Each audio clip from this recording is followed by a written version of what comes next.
great honor to be here, and I'm very grateful for this invitation, and very thank you very much everybody for coming.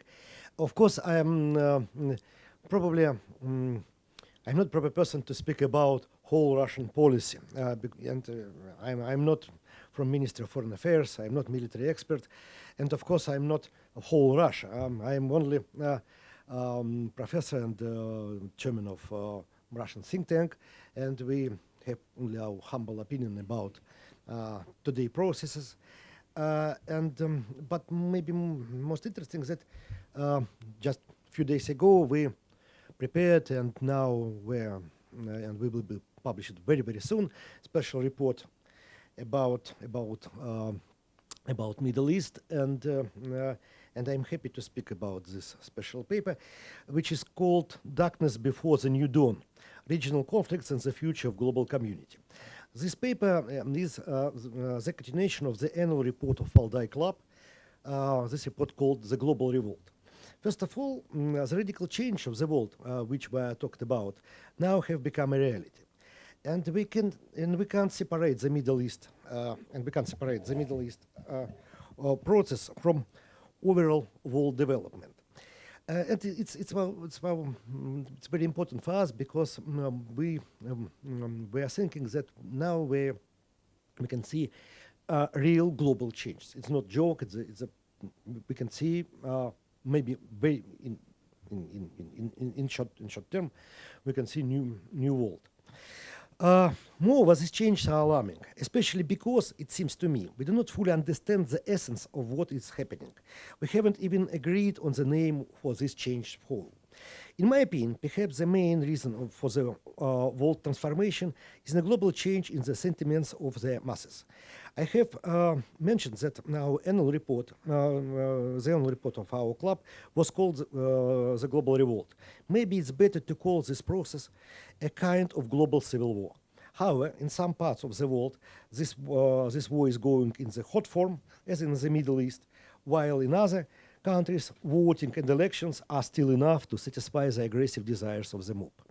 The reason for the new public sentiments in the world is linked to several factors. First, the world's population is growing. Most people move to live in the cities and become mobile in all sense of the word. World has become smaller and more accessible for displacement of the people. It's easier for people to change a place of living. Second, never before have people lived so well. In general, the standards of life is rising. The growth is uneven, however, is undeniable. Hundreds of millions got new opportunities. They can afford to live without any job, to drop old house in Nigeria and get new one in Paris suburbs. And so on and so on. World is too rich. Third, we can observe the incredible success of the new technologies, especially in communications. They have made the world truly global. Billions of people are engaged in the communication. The information abundance should be better called the information glut. Fourth, almost anywhere, the traditional society is disintegrating. This applies to Europe and the United States and the Middle East and Africa. In different regions, it's split in different ways. However, there is one common cause of the collapse. It's welfare growth. More importantly, the dreams and aspiration about welfare are growing too. Fifth, traditional political elites most everywhere are losing their influence. The former parties and ideological structures become meaningless. They are replaced by new elite associations. They are founded as a response to undiscriminated fears of the masses. As a result, we can see very speedy process of fragmentation of societies. Sixth, in general, there is a feeling that democracy is under threat. For most of its history, humanity has lived without democracy. More or less stable democracy is said to have been established at best 150 years ago. It is possible that this experiment is coming to an end. In any case, geographical spread of democracy is reduced rather than expanded. We see worldwide appearance of new conflicts and intensification of old and long-simmered conflicts. And about darkness and dawn in the Middle East. In recent years, the public in both Russia and the West was increasingly come to view the Middle East as a region of violence and terrorism. The origin and causes of the conflicts in the Middle East are numerous and diverse. They also stem from short, medium, and long-term historical processes, many of which were recently disrupted. The long-term processes include the wide gap in natural resource wealth between countries, the deepening water shortage, demographic imbalances, and a systemic problem of socio-economic development.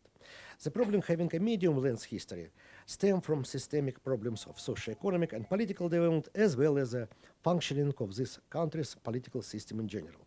Finally, the process having a short history are those that stem from current geopolitical and economic rivalries, the crisis of political leadership, etc. However, the three-level approach to conflictogenity that trace in the roots to Fernand Braudel no longer was as proposed, because it turns out that long-term processes have accelerated sharply and now influenced by a conjunction of factors.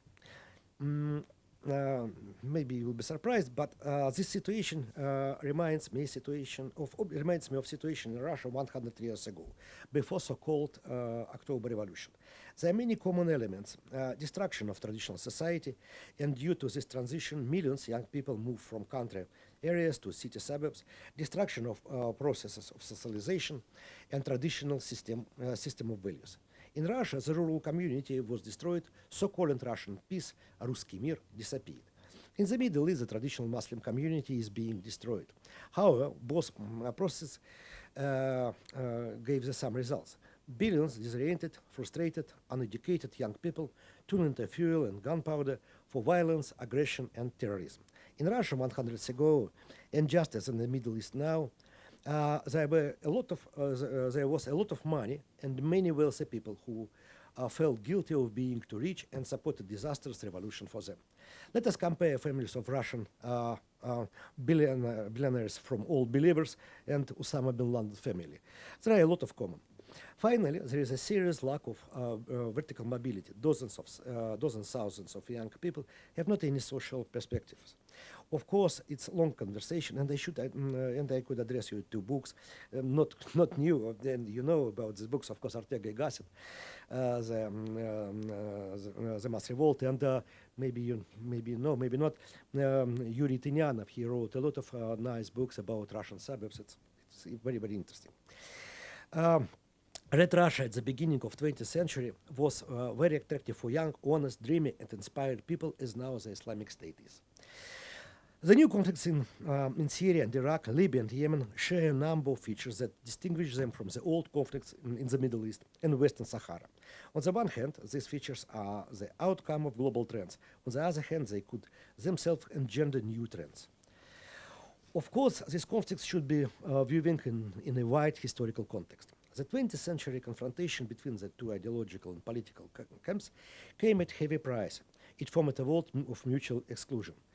With the disappearance of the bipolar system of international relations, one of the most important factors was also lost, that of restraining the global actors.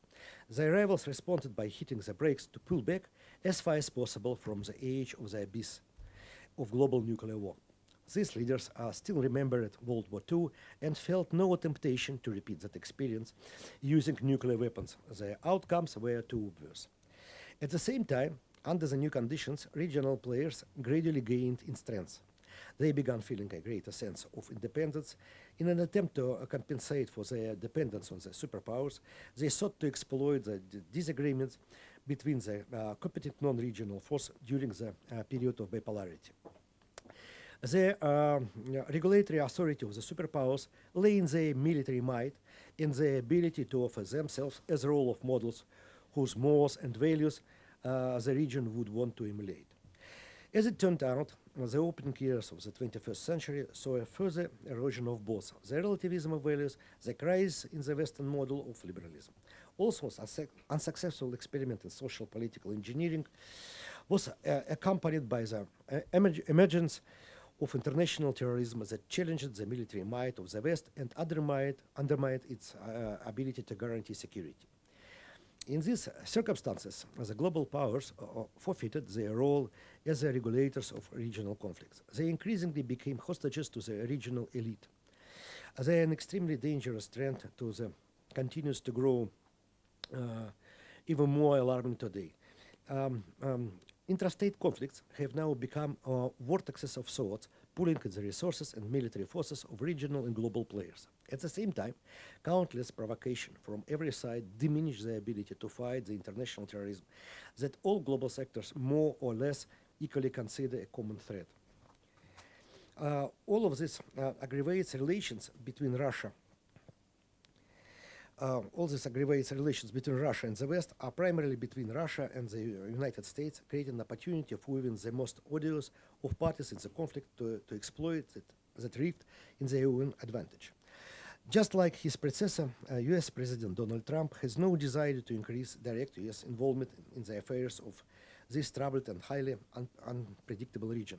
However, it's the effects of the Arab Spring, the destabilization of Iraq and Syria, and the overall deepening of regional conflicts managed to draw the Obama administration in the Middle East affairs.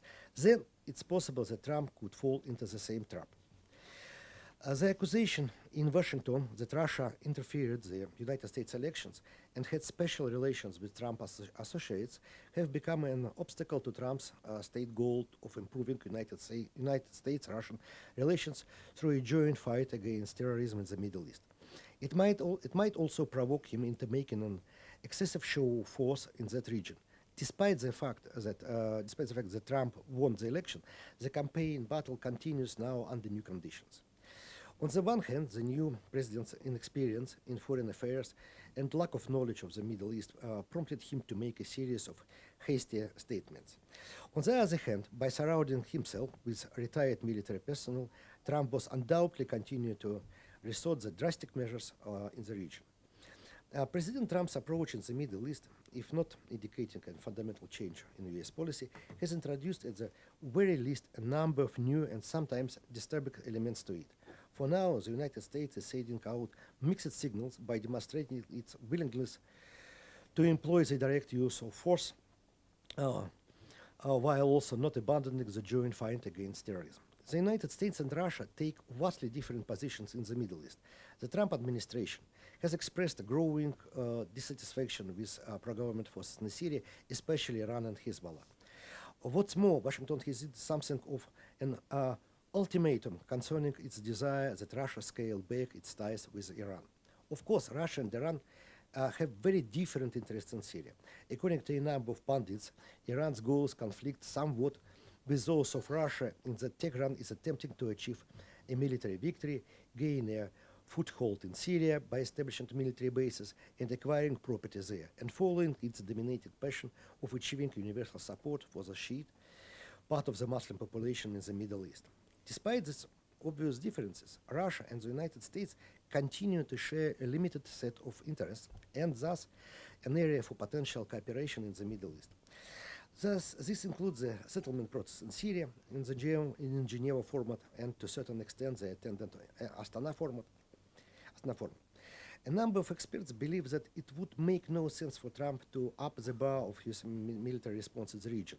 The inevitable cooling of the current furor over Russia's responsibility for United States elections result could create the conditions for substantial US-Russian cooperation. Such cooperation could include the exchange of military information, reaching a common vision for the future in the Syrian state, approaches to the problem of the Syrian Kurds, providing support for Syrian authorities at the grassroots and ensuring the survival of people in territories recovering from the ravages of war. In practice, Russia and the United States have provided certain degree military response and political dialogue. At the same time, Moscow cannot but be concerned of the possibility that after the terrorist groups in the region are defeated, the US administration could demand that Russia shoulder the main burden of the engineering of Syria's recovery. Of course, it's a discussion about future. In conclusion, I would like to say that no one actor in the Middle East, perhaps except Islamic State, has a strategy. United States, Russia, Western countries seems to be embroiled in a strange conflict. It's the internal conflict of the Muslims world. The reason of this conflict lies in the contradictory nature of contemporary modernization. In such conditions, there is no way to create any strategy.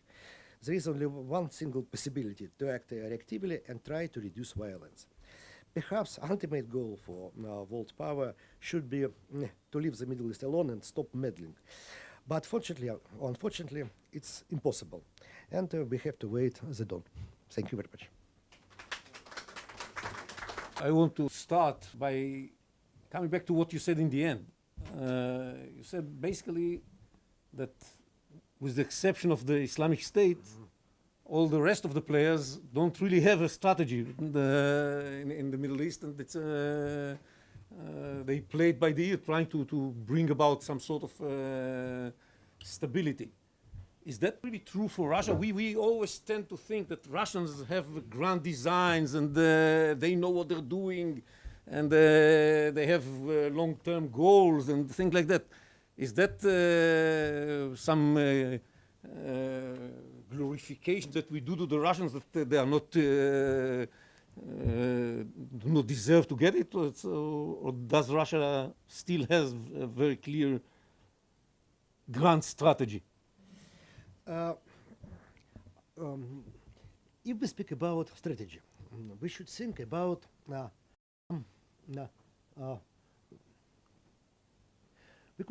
we must imagine the future.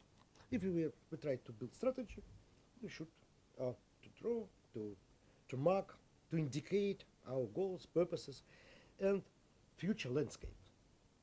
What kind of future landscape can Russia, for instance, Russia or United States, can Russia or United States or other countries suggest the ideal future landscape for Middle East region? Is it possible? Of course, we know we must avoid most disasters, most dangerous consequences. We must avoid global war. But now we okay. Thank you very much indeed. But now we see very contradictory process of creation of new societies in this region. What probably the best position in this situation, wait and limit. It's like camp for young criminals. You can't create strategy for young criminals. Nobody, one of them could be new Einstein. Nobody knows. But now they are young criminals. We should wait to be patient because it takes time for young criminals to become normal people and go through process of socialization. If we speak about the same situation, what we should think about, what is the future of Islam? Nobody knows. It's a question because it's a crisis. We see a serious and very tremendous and maybe very dangerous social processes in Muslim society. I can see a lot of common features with situation in Russian Empire 100 years ago. I've talked about it, and there were no strategies about Russian Red Russia, occupation, civil war. It takes time. After 70 years, Russia became more stable and probably more regular, more normal country. But it takes time. The same situation here. Of course, if we speak about strategy, our conversation depends on understanding of strategy. Maybe short-term strategy or some practical goals. Yes, we can find them, and we can and we can reach them. But general strategy, it seems to me it's not good time for elaborating such kind of strategy. It reminds me of President Obama saying that his strategy is don't make stupid things. Approximately the same. I agree. Yes, Dory, please. I want to raise a question about your assertion that nobody has a strategy in the Middle East. The Iranians have a constitution which calls for the export of the Islamic Revolution, and they seem to be systematically following that. It has ebbs and flows. It depends on their capabilities at a given period. I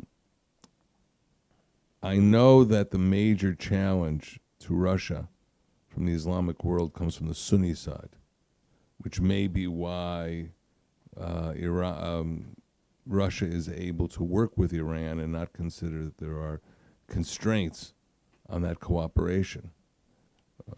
It's a long speech, and I'm not going to give it, but I think that if you consider Iran's orientation today and its traditional export of the revolution, the fact that it views the Vilayat al-Faqih, the leader of Iran, as the leader of all Muslims, poses a problem not just for Israel and the West, but also poses a problem for Russia in the longer term. I'd like to have your comment on that. First of all, about Iran. Probably Iran is not stability of Iran is not so obvious from my point of view, and there are some threats for Iranian stability.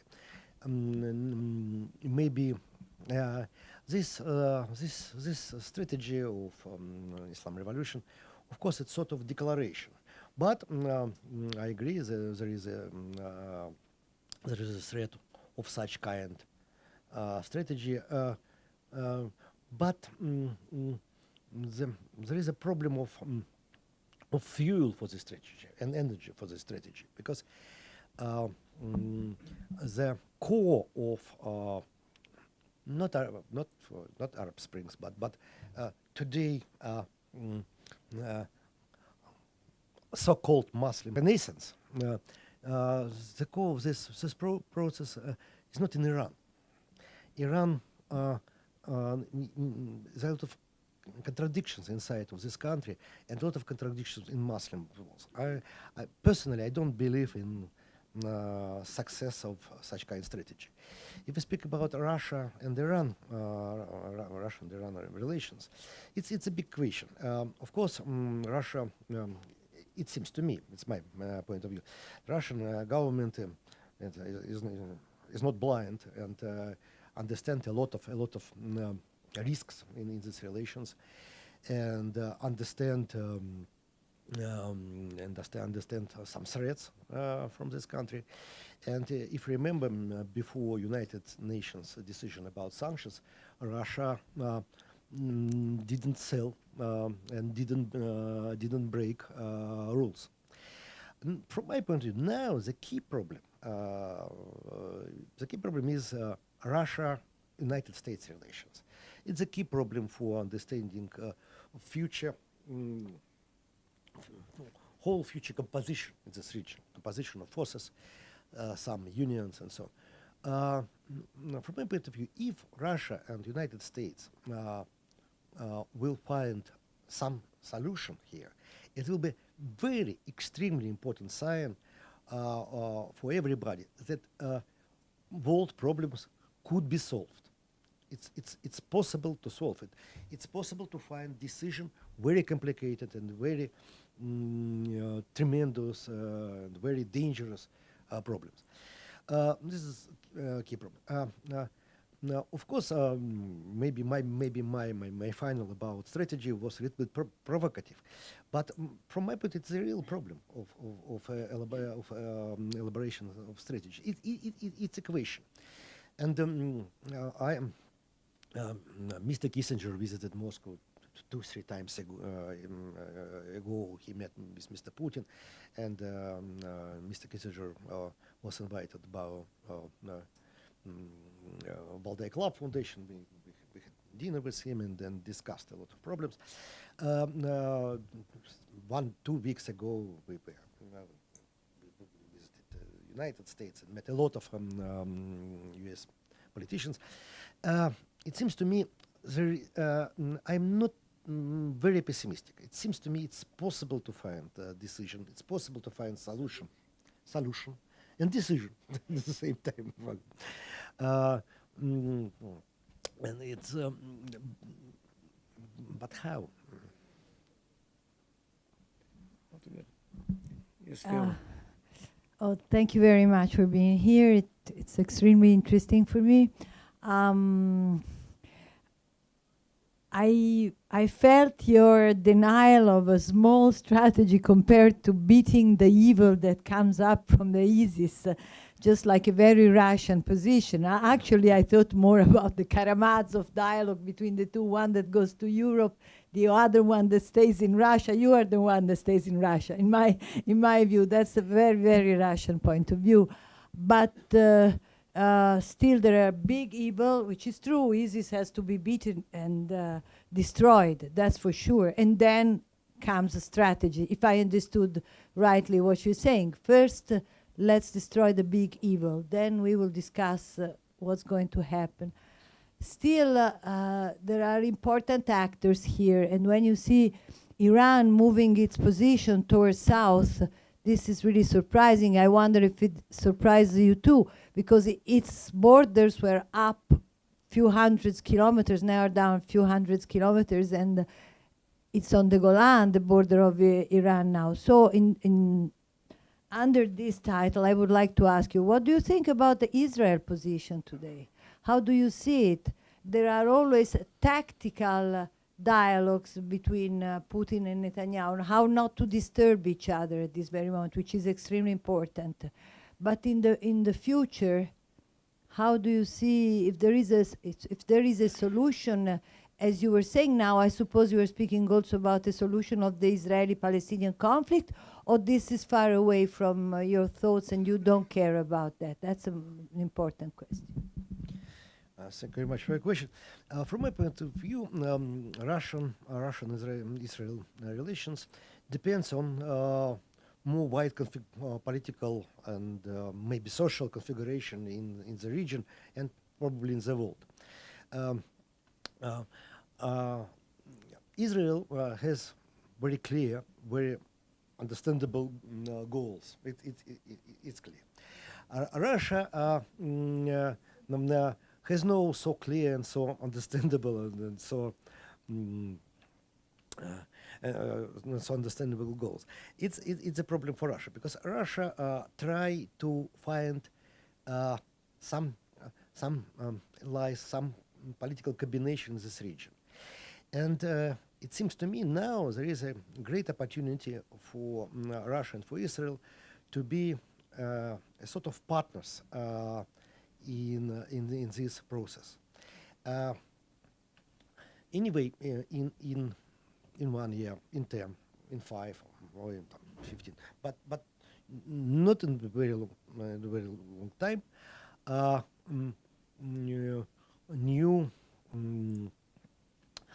New political combinations in the region emerge, and the elements of this combination. They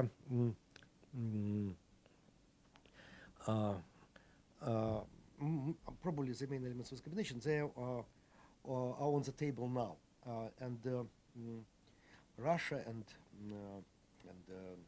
United States and Western countries and Israel, they now in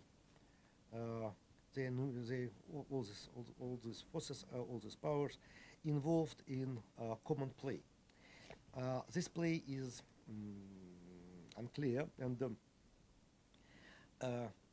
it seems to me today Netanyahu and Putin, they can find special, maybe particular solution, and it could be very good and very important element for building a whole configuration in future. It's no joke, but there's a lot of ties between Russia and Israel, and these ties they are very useful for both countries. It seems to me Russian public opinion generally for Israel.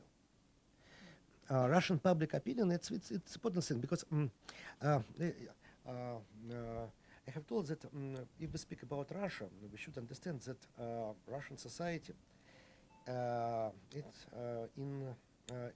is still in transition period, and role of public opinion not so big as it seemed for many people. Now this is a real instrument,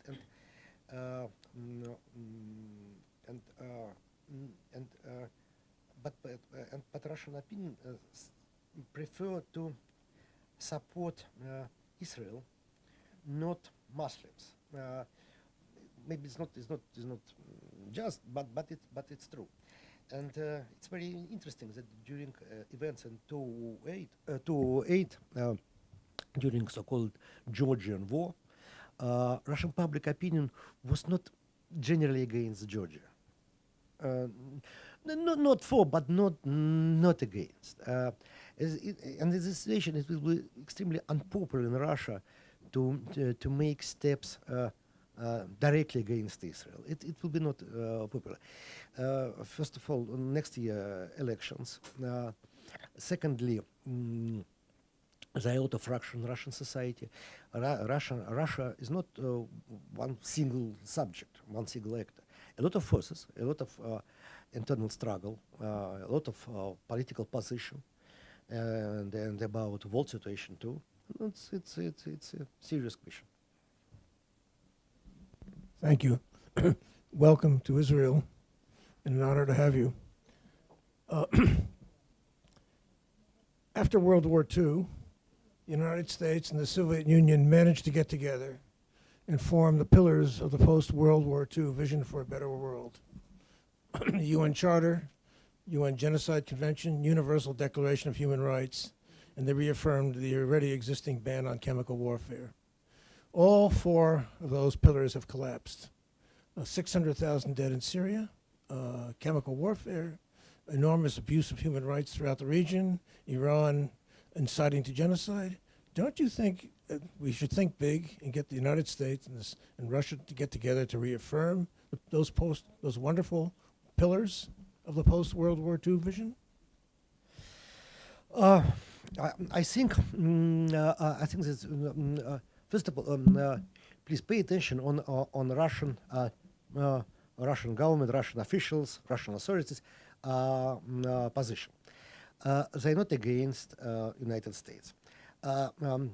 Most common explanation of Russian government is that Russia and United there is a competition between two countries in political sphere. Russia and United States, they are not enemy. Maybe adversaries, but not enemies. It's not deep ideological, serious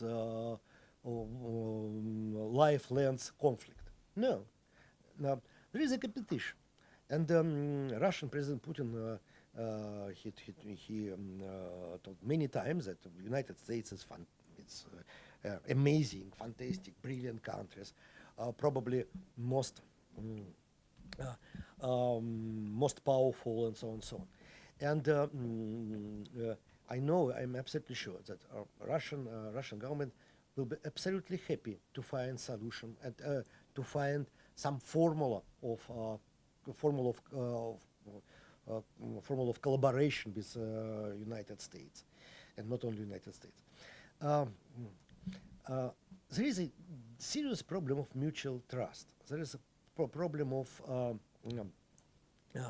relations between countries, prejudices, some myths about each other, and I mean Russia and the United States. There is a problem of dialogue, and the main question to Russia is a question about what. Please say, what are you going to do? It's a typical U.S. question. What are you going to do? No, no, no, no. You promise us to do one thing, another one thing. But what really? What are you going to do? And there are two main points: Ukraine and Middle East. Ukraine is more complicated case because level of mutual trust is very, very low. But if we speak about Middle East, in Middle East, it's possible, from my point of view, it's possible to find solution. And maybe, but it's not big enigma. Just in 2 weeks, 3 weeks, we will get answer. On the margins of Big 20. Maybe this meeting will be very important. And probably the Big 20 meeting will be more important than we have expected before. We in Israel, we're very concerned about votes in UNESCO, Security Council in the United Nations. And we know that Russia is part of the bloc that votes automatically always against Israel. So on one hand, you're talking about potential getting closer and having common interests. On the other hand, still Russia always votes against Israel. Is there any, do you think there can be any change in that?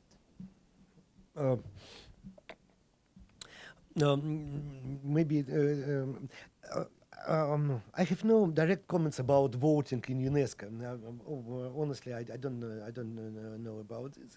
But I know that Russia tried to use their voting generally against and for searching for balance between Russia, United States, Western countries, Arabic world, and so on and so on. It seems to me it's a diplomatic coins, nothing more. And at the same time, if we speak about voting in United Nations, Russia, in many cases, against United States position, time to time, it's a sort of a revenge, diplomatic revenge, because diplomats they are special political animals, and they live in a special world, and maybe we should maybe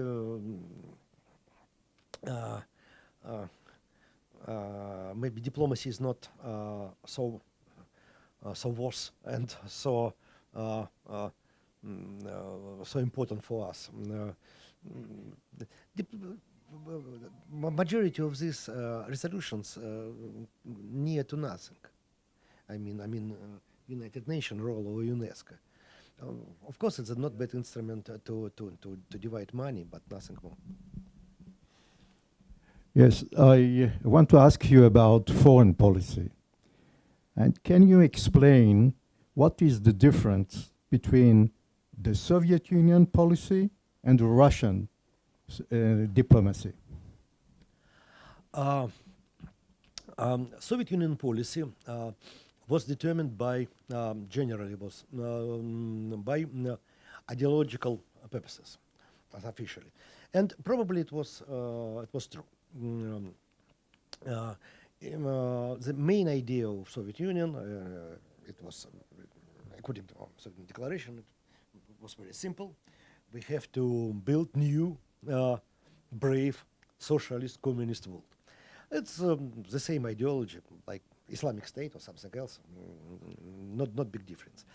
No, it's if we speak about Russia, Russia is not, first of all, not so big and not so powerful country.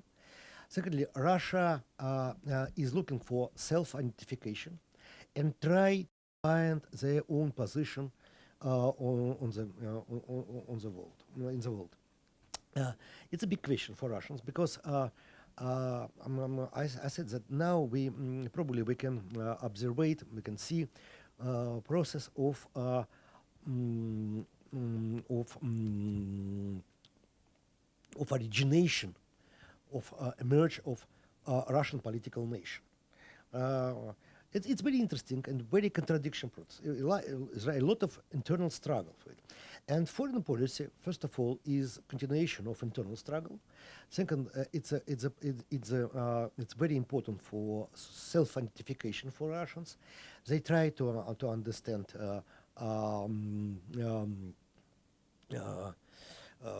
they to understand what is today Russian political nation. What is the Russian nation now? What is the Russian state now? What is the role of Russian state? How we can draw this community? How we can understand role of Russia in world process, in world economy, and so on and so on. It's very serious, very nervous question for Russian society. Russia tried to avoid some responsibility for the world process. Russia tried to find balance through the world powers. Of course, it's very sensitive process. Thank you. I want to commend you and congratulate you for your optimism. I don't know how many people share your view, and I wish you success in that department. My question is related to what you just said and possibly to the questioner before. Has the world forgotten Crimea, or is it no longer a burning issue? Crimea. It seems to me, if we speak about Crimea, is irreversible situation. No way to come back.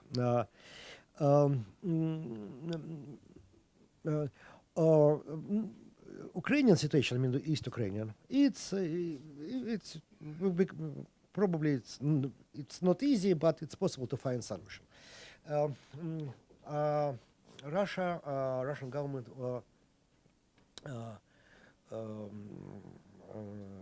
made decision about Crimea and will not change it. No doubt. From my point of view, the main question, what is Crimea case? Is it a particular event? Is it some isolated situation, or this is tendency? This is direction of policy.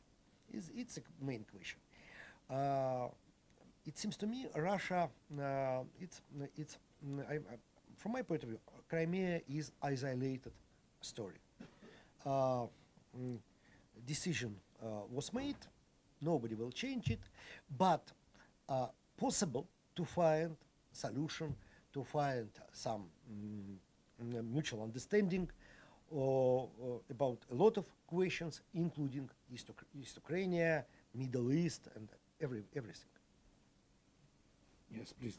Would it be fair to describe the Russian regime as authoritarian? It seems me not. It seems to me not. There are after Soviet Union collapse, there were four political forms emerged. First, Belarus. This is authority, no doubt.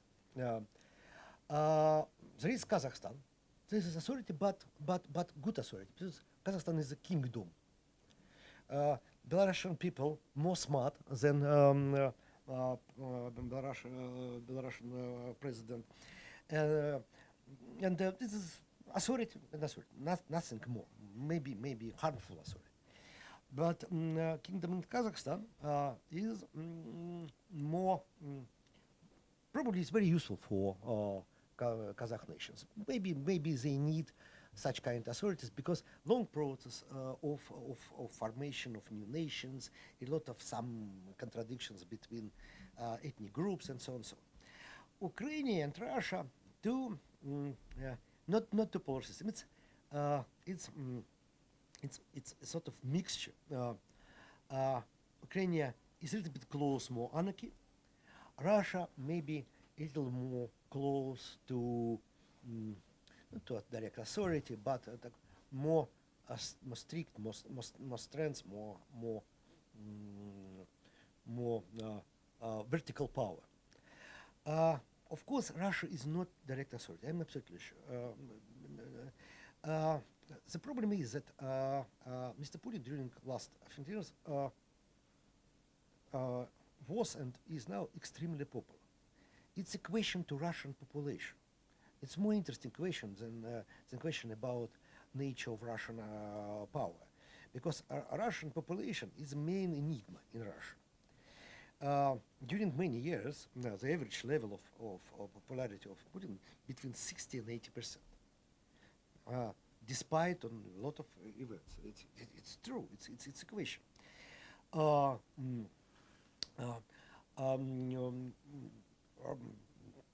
Probably majority of Russians has very easy entrance to internet, and a lot of media probably in Russia, maybe only TV channels, more than 1,500 or more. But most popular central channels. It seems to me now in transition period, Russian society tried to find identity and integrity in building a special hierarchy of power. In the top of the hierarchy, of course, Mr. Putin. Russian society, it's possible to authority means authority means that autocrat, the governor, has a lot of opportunity to make any decision.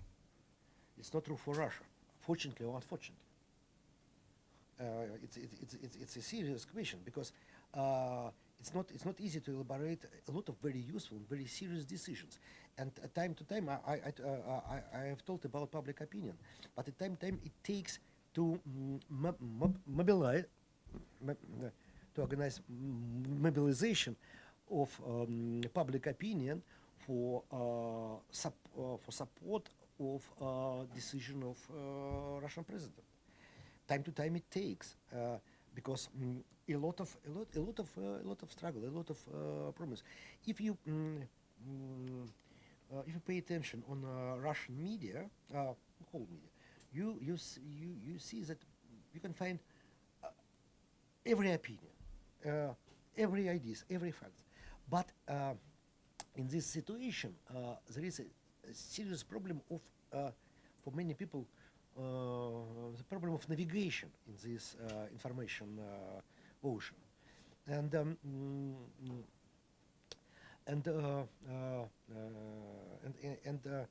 not only navigation, and it takes some special efforts for the direct line, for instance, of Mr. Putin. Every year, communication, open discussion with Russian population. It's very interesting instrument, and he is very useful for today power. It's a way of organizing and provide some decision. You made a fascinating point about Russian public opinion and Israel. And it is true that under the Soviet Union, despite the anti-Israeli propaganda, the Soviet public opinion was quite sympathetic to the Jewish state. My question goes like this. In the past 2 years, we witnessed drastic developments in the Israeli-Russian relations. It's not the same Middle East. It's not the same US policy in the Middle East, and not the same Russian policy in the Middle East. And despite the fact that the bilateral relations are excellent, and they've developed an excellent deconfliction mechanism, you have new tensions or maybe different interests, especially when it comes to Syria and the delimitation of zones of influence in the southern part of Syria. It came to my attention that in the Russian press, you have pro-Israeli and anti-Israeli statements and positions. And I wanted to ask you, Dr. Bystritskiy, to what extent you find this divisiveness among the ruling elite in Russia? Not the public opinion, but about decision makers. Because it seems that to a certain extent, Israel is also a problem. It's a solution. It could be a great solution. But to some extent, Israel is remaining a free electron.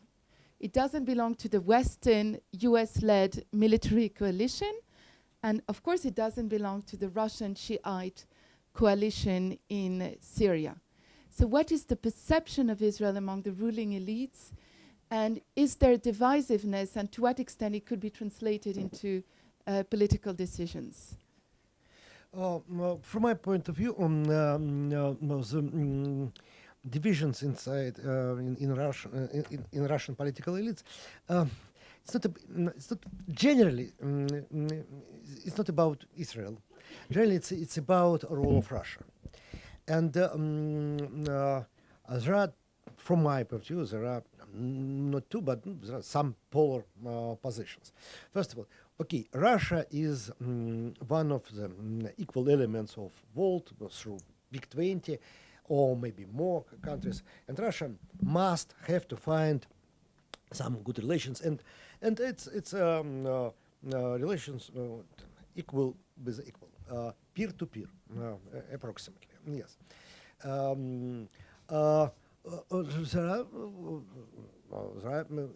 But it's only one position. Another one, of course, P2P. But there is former Soviet Union countries, and we have a special role because it's our defense, it's our resources, and so on, so on. A lot of Russians, and so on. Okay. Third position, where great power like China and the United States. There are a lot of modification of this position about, for instance, relations with China. What is China? Is it friend, or is it a partner for a short-term period, and so on? So nobody knows. Who is more dangerous, Chinese or Americans or Muslim terrorists? Nobody knows. Yes, and so on, and a lot of positions. And Israel is a unfortunately, Israel is one point in this play. I have a question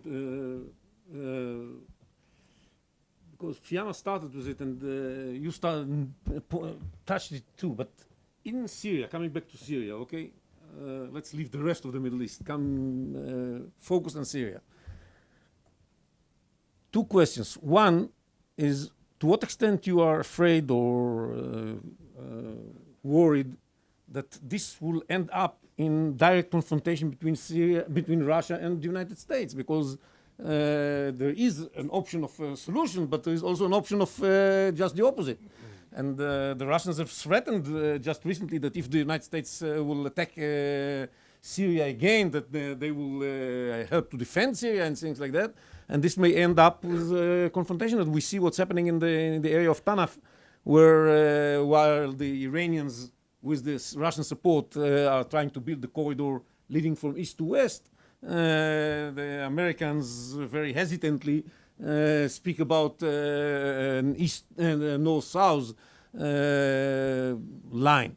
So, do you think that this may lead to some confrontation? And secondly, in the same context of Syria, is we used to speak in the West many times, and to quote the Soviet Union attitude towards some people in the West as useful idiots. Yes. And aren't you afraid that in a way you become the useful idiots of the Iranians in Syria, just helping them to stabilize their position over there, and turn the entire Middle East into an unstable area instead of a stable area that you said in the beginning that that's what you want. Don't you think that you are actually helping them establishing a foothold, a very strong foothold in Syria that would enable them to build this corridor, this east-west corridor? It's a real challenge from my point of view for Russia. It's a real challenge, and probably Russia will be not happy about too strong foothold. But I have mentioned about it that Russia, of course. Don't like to be a useful idiot for Iranians, yes, but you can see that East people from East, especially from Middle East, maybe babies are more tricky than North people from Russia. Nobody knows, but in this case, I mean, Israel, you can help us to make a deal with so tricky guys from Iran and neighbors countries. It's a real challenge, and I can repeat that. From my point of view, the key point, the key element of this is Russian, U.S. and Western countries' cooperation in this. Because of course Russia understands that country could be manipulated by some regional powers. It's clear. It's not top secret. But without space for tackling, it's impossible to avoid threats of manipulation. Space of tackling could be created only by common efforts of Russia, Israel, and Western countries, the United States, of course. We have to create more multidimensional political space. In this case, there is possibility to avoid more sharp movements, more dangerous movements, and to avoid Shiite revolution or Shiite belt. Do you think that Israel can play a role in that? No doubt, of course. Of course. First of all, Israel is maybe not very big, but extremely important country for the whole process. It's absolutely clear. Maybe without Israel, it's impossible to imagine future without Israel, because Israel is a catalyst, is key element of construction, so and so on. It's absolutely sure. It's absolutely clear. Of course, situation is fragile. It's you understand, but Israel is very important because he can play a role for for a lot of process. Thank you very much. Thank you very much, Mr. Bystritskiy. Thank you very much indeed. We learned a lot, I think. Thank you very much.